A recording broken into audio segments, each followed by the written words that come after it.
Walking versus running for weight loss. If you clicked on this video, you probably already know the answer, but today I'm going to be diving into why walking is actually better than running for weight loss. So I wanted to do this video because about 3 years ago, I came out with my original walking versus running for weight loss video, and it caused quite a bit of controversy. It also seemed to annoy a lot of people, but I also had literally thousands of people who commented on that video saying how they've lost 20, 30, 40 pounds just from walking instead of running for weight loss. So how can that be? How is it that walking can actually be better than running for weight loss? So in my original walking versus running video, I go over this concept of energy in, energy out calorie restriction and how that actually is not the answer to achieving a weight loss goal. We know that so many other factors have such a strong influence on if you're going to be losing or gaining weight, namely what you're eating, when you're eating, and if you're sleeping or if you're stressed. So simply looking at weight loss from a calorie restrictive approach does not work. At least it doesn't work in the long run. And this is where running comes into play, because running tends to be the workout that most people will do in order to burn a lot of calories. I mean, you can just lace up your sneakers, go on a 10-mile run, and there's 1,000 calories burned. Now, if you're constantly relying on the state of calorie restriction or state of negative energy balance, this can actually make it harder to achieve a weight loss goal in the future. And this calorie restriction can be either from restricting what you're eating or by exercising a lot, like with running. So by constantly being in this semi-starvation state, which is what you're doing when you're in a calorie restrictive state from either running, excessively exercising, or eating too little, it can result in decreased metabolism, making it even harder to lose weight in the future. And it can even result in increased levels of enzymes on your fat cells called lipoprotein lipase. You don't need to memorize that.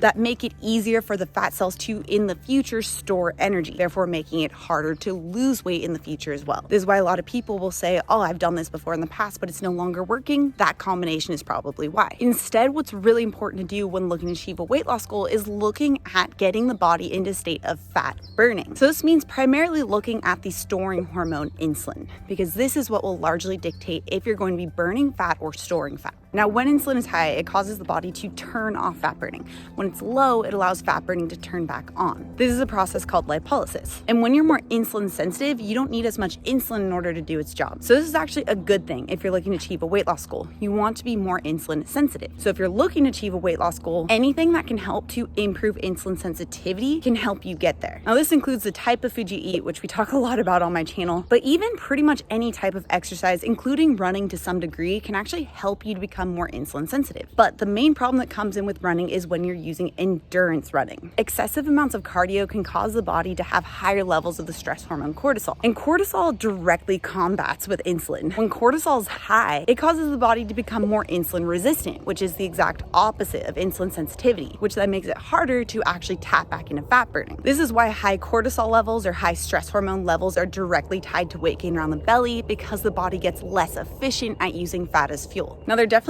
are ways to properly go about endurance training so that you can avoid this high level of cortisol, like properly looking at sleep, proper recovery, not doing excessive amounts of cardio, especially back to back, making sure you're not having those high sugary goos and other things that are common with endurance training. So if you do like endurance training, I do have a video that you can check out on how you actually go about it properly right here. But what's specifically great about walking for fat loss is that it primarily uses fat as fuel because it is a lower intensity exercise. Not to mention, nearly everyone can do it. Unless you have some type of injury, nearly everyone can get out and go for a walk. And you don't fall into those same issues of overtraining with walking that can cause the increased cortisol levels. And even logistically, it's a lot easier to get in more walking than it is running. With running, you have to have like a workout outfit on, you're going to be sweating, you're probably going to have to take a shower.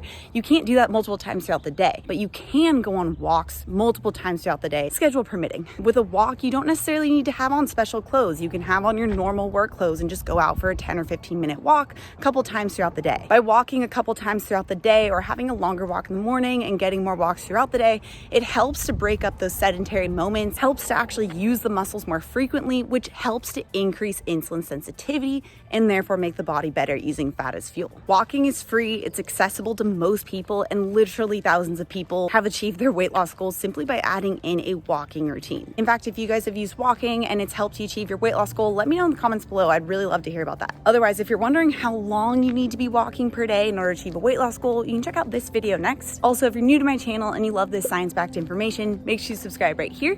Come out with new videos every Tuesday and Thursday. All right, guys, thanks so much for tuning in, and I'll see you in my next video.